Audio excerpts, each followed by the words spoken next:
guys. For quite a while now, I've had a lot of people ask me how I slice my models and if I would ever do a video to give them an idea how things, how I do things. So here's that video. This won't cover everything in simplified 3D, but it'll cover a few things that I do, kind of give you an idea, how I go about doing things. I've been 3D printing for a little over 3 years now, I believe. And of course, Cura comes free with most of your 3D printers, but I've never used Cura. I have an older version installed on this computer, but I've never used it. And I went out and bought a simplified 3D before I even had my first CR10, and that's what I've used ever since. But to give you an idea, basically I'll have two windows open up. I'll open up my downloads folder. I'll have a, whatever file. I'll simply left click on the base, for instance. I drag it over and I drop it into simplified 3D. And that's how I transfer my files. I just do a drag and a drop. And a lot of people say when I post pictures on the internet or in different videos, they say, well, how did you make that 150%? How can it be bigger than 100%? Whenever a designer or a sculptor makes any model, whatever size it is, that's 100%. Once you put it in your slicer, whatever size you're looking at is 100% scale. If you make it bigger or smaller from there, then it could be, then it's 125%, 150%, etc. That's basically how that works. And I've had people ask me, well, how do you make a file bigger? Well, here's how I do it. I double click on the model. I go over here, it says change scaling right here at the top. Let's say we want to make this 150%. Change it to 150 and bam, there it is, 150% scale. Now this is for my CR10 here. That's a 300 by 300 by 400 print volume. And that will fit just barely. It's pretty tight, but that will print if I wanted to make it that big. Take it back down to 100. And one other thing I wanted to mention, on some of these models that you get that designers do, like for instance this one has a lot of texture in it. You can see here on the side there's a lot of texture, and on the sides, well, that texture is also on the bottom of the model. You can see the texture there on the bottom of it. That's going to be hard to print. It's going to, it's going to be very hard to print that on the bed of your printer. It's going to take quite a while. It'll print, but it'll be difficult. So what I typically do with something like that is I'll come up here to Z offset and I'll drop it down 1 millimeter or 2 millimeters, whatever I need. That way when I slice the model, it's going to cut it off at that scale. It'll be a perfectly flat bottom. It'll be just a hair shorter, but it will cut it flat. And if you ever have a model that you drop to the base and it's just slightly off and you can't get it perfect, you can always drop it through the base and cut it. Let's say you have an arm and you want to take 1 inch off of it. Instead of going into NetFab or some other program to cut that model, just drop it through your bed. Once you slice it, it will cut that model off at that height, whatever it is. Unless the object's way too big, then it may not work. But pretty much anything can be dropped through the bed and it will slice that model like that. You go back up here and go to Edit, Drop Model to the table. Okay, now it's back on top of the table. Let me go down there to Edit Process Settings. And I've got my CR10 picked, 5% infill. Typically I do 4 or 5% on infill. If I'm doing statues, I typically do 10%. It all depends on the model. But I'll go through some of my settings here and show you what I got. On all my printers, I'm running all stock hot ends, all the Corality MK8s or 10s on all my printers. Everything is stock. I'm using 0.4 millimeter brass nozzles and everything. I don't have anything fancy on any of my printers.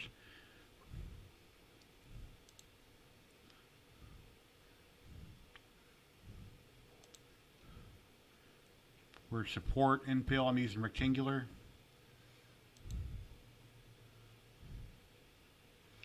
Another thing, when I put supports on models, quite often I'll set dense support layers to 2.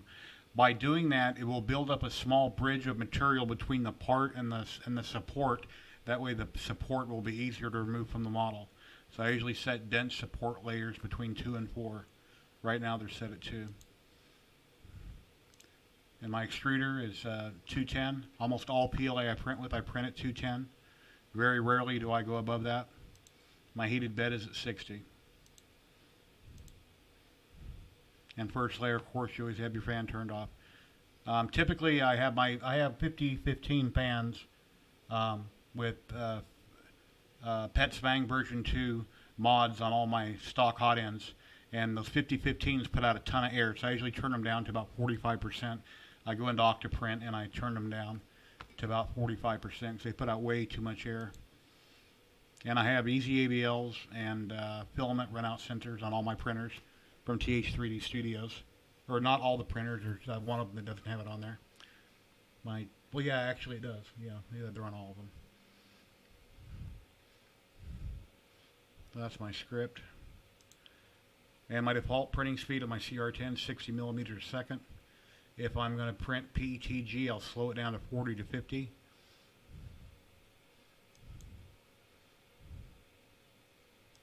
Kind of go through the screens here, let you see what I got going on. Let me do a quick slice on this, hit prepare to print, and I'll show you what that base looks like when it has that texture on there.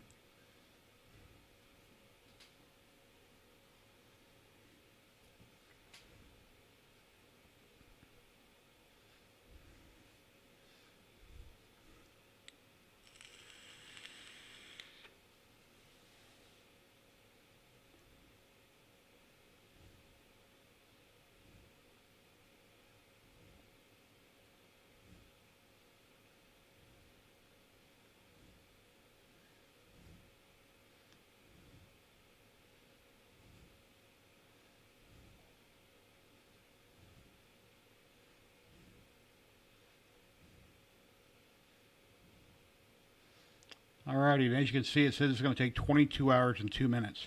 Those times are never wrong. I don't do this for a business. I'm retired. I'm not in a hurry. I don't care how long it takes. All I know, if it says 22 hours, it's going to take overnight. It'll be roughly a day.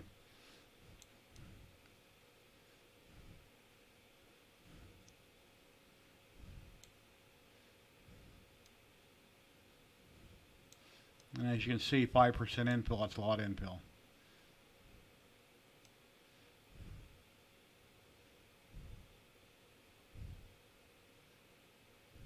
And it looks like I had wrap picked. Go back up here, exit that, go back into settings. Yep, wrap was checked. Let me uncheck wrapped. Skirt. I overlooked doing that.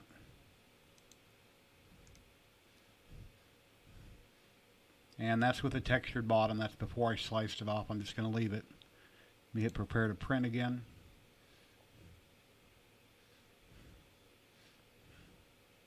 And I usually don't doctor up my videos and spend countless hours trying to make them perfect. You know, I'm just a regular old maker like all you guys, and I try to tell you how it is and show you how it happens. If I make mistakes on camera, well, it happens. Everybody makes mistakes. Nobody's perfect.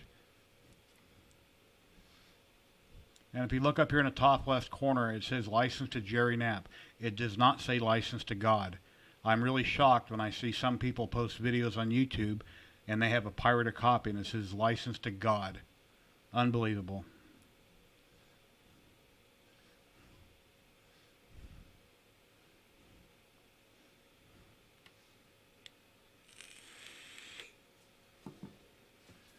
Okay, now it has a brim all the way around it. Just drag it on down. And right there you can see all that texture. So I didn't cut that bottom off.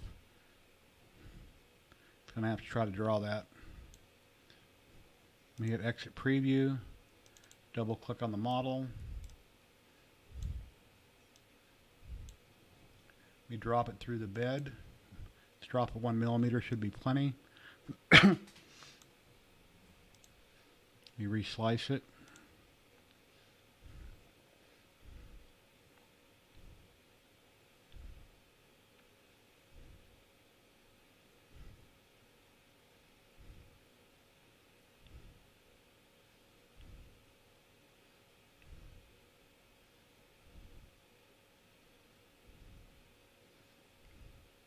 I heard that Cura throughout the years has improved quite a bit. I guess I should play with it sometime, get the newest version, and experiment with it. It just seems like the days go by fast. I never have enough time to do this or that. I haven't got around to doing it. But I shouldn't keep myself limited to one slicer. I should know how to use a couple different ones. Now, as you can see there, even by looking at it, it's going to have a nice flat bottom on it.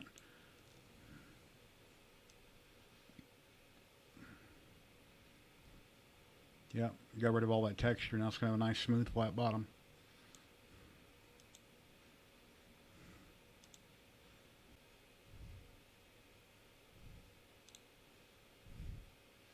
Okay, let me go to this head, drag a head in.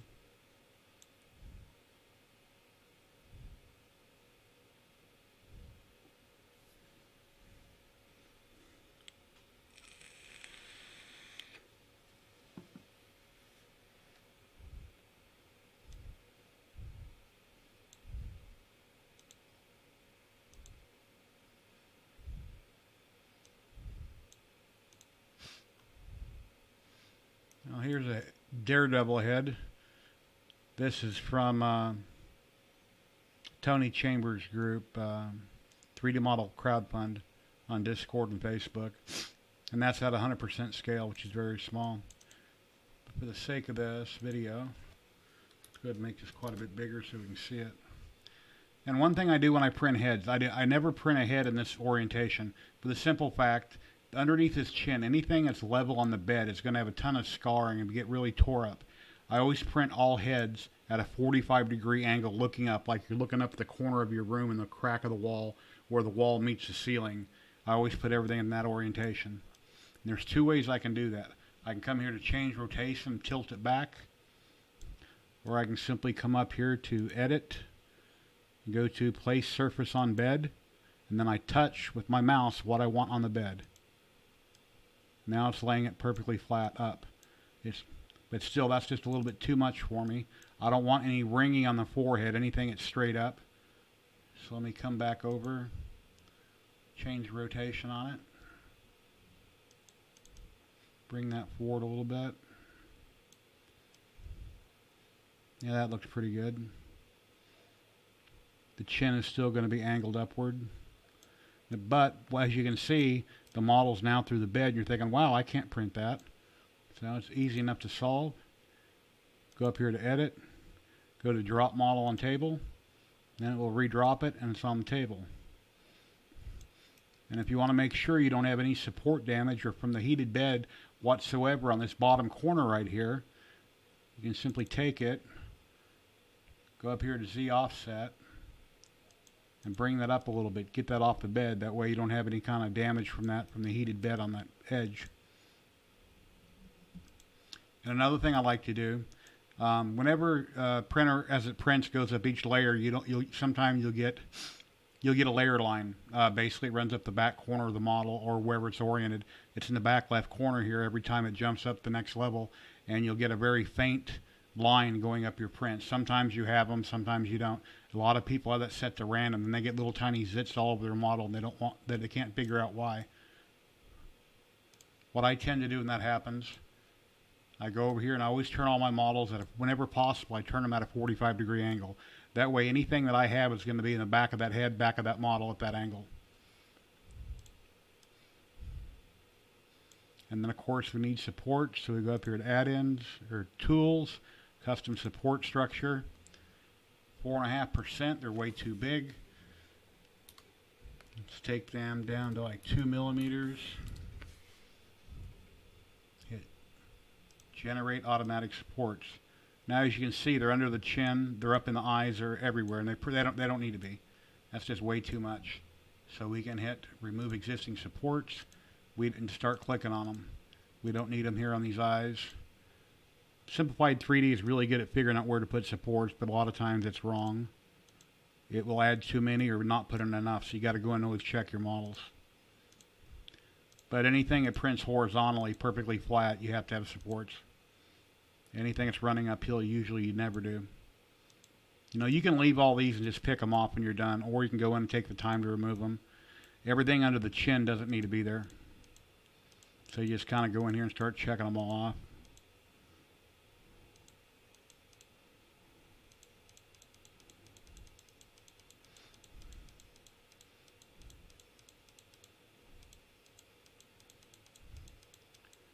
Bear with me here, take a second.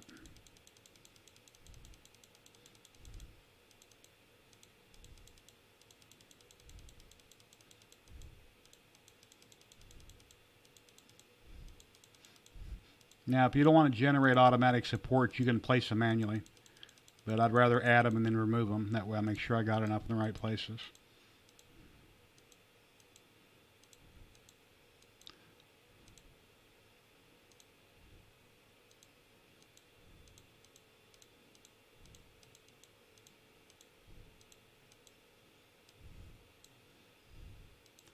Couple more here.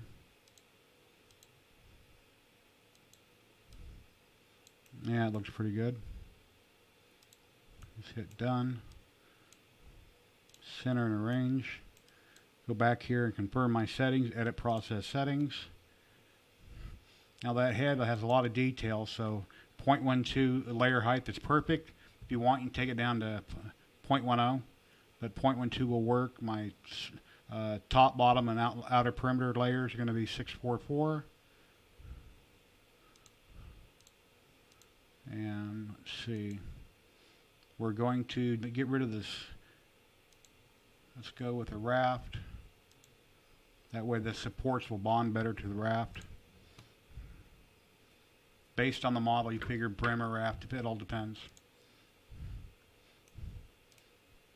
And that's good to go. Basically, if I wanted to print it, I could slice it and then go from there. And also, I've got 5% infill on, that's plenty. 4 or 5% for the head is it's definitely plenty. Make that arm a lot bigger so we can look at it. Take it up to 200%. Okay, one thing about arms. Whenever you print arm, you want the hands to be up in the air. If you want those fingers to print properly, you want to put it up in the air. And the easiest way to do that, to get that to drop correctly, is come over here to Edit, Drop Model to Tape. Oh, not drop, wrong one. Place surface on bed. Click on it. That way you flipped it over. It isn't exactly where we want it, but it's pretty close. Double click on it. Go ahead and rotate that up a little higher. Kick it back, roll it, and look at it. Looks pretty good. Drop model to table. That way it's not below the bed. Center it on the bed. Go up here to customize supports. Take them down to 2. Generate automatic supports. And let's see what we got. Doesn't need them on the fingers, but because like I say, they're up in the air, but that'll be okay. We can just leave them. Let's make sure we got plenty of supports there. Go down to edit process. Generate supports is checked. Include a raft is checked. Supports directly on the bed sometimes will get bumped and they come loose. They don't always bond, so it's always best to have a raft. Depends what you're printing, but for most things. Skirt and brim is unchecked because we have a raft. Since those fingers are very tiny, let's take this down to 0.10 layer height. 5% infill is plenty. And as far as for that back left corner, let me flip this around.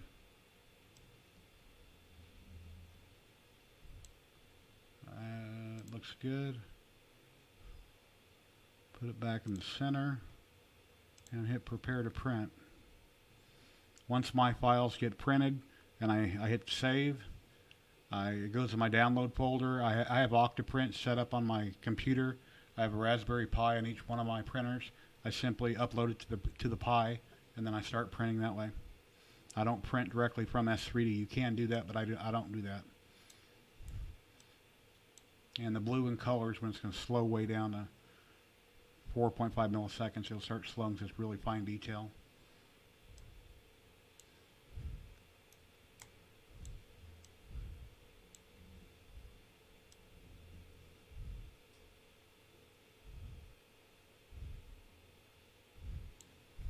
And it says it's going to take 5 hours, 23 minutes. So right around the 5-hour mark, right around. That's how long it would take. And then typically I would hit save toolpath. And I would save it. And then, like I say, load up my Pi and go from there.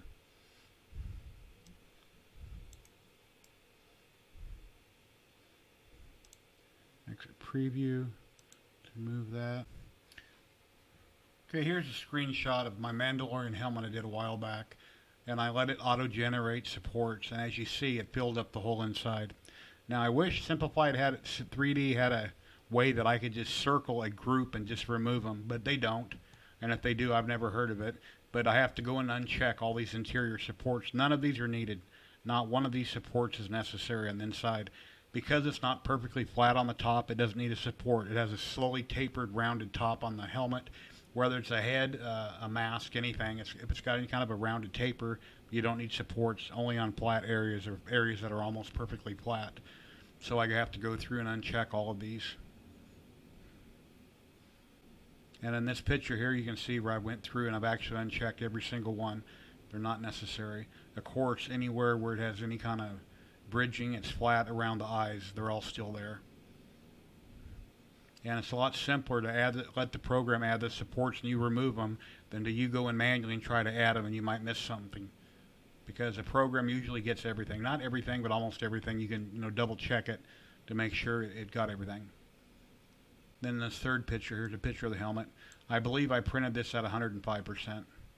And of course, right along here, I could have taken all these little boogers off, these little tiny supports. They weren't needed, but they're not going to hurt nothing. They pop off with my finger real easy.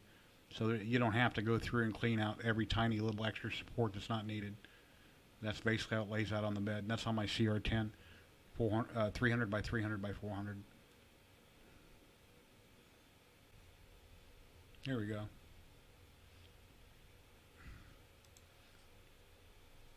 Okay, here we've got the Daredevil head back in at 300%. And one thing I wanted to show you, if you, instead of going to like NetFab or a lot of other programs that people cut different models in, here's another way you can do it. Let's say you printed this model and it printed so far up and then it failed, or you ran out of filament, or you didn't know it, or you messed up your Z, or something happened and part of the model printed, part of it didn't, and you wanted to come in and cut it. There's an easy way to cut the model. If you can look at the good half that printed and see roughly where it printed to, you drop your model back in your slicer and you simply drop it through the bed to about the point where you think that what you need to reprint. Check your settings, of course, like you did before, what you need or don't need. You hit prepare to print and you reslice it. Now you're only slicing what is on top of the bed. Everything below the bed will be gone, as you can see there. And that's another easy way to cut a model. Then once that's done, you simply glue it and putty the crack to your good piece.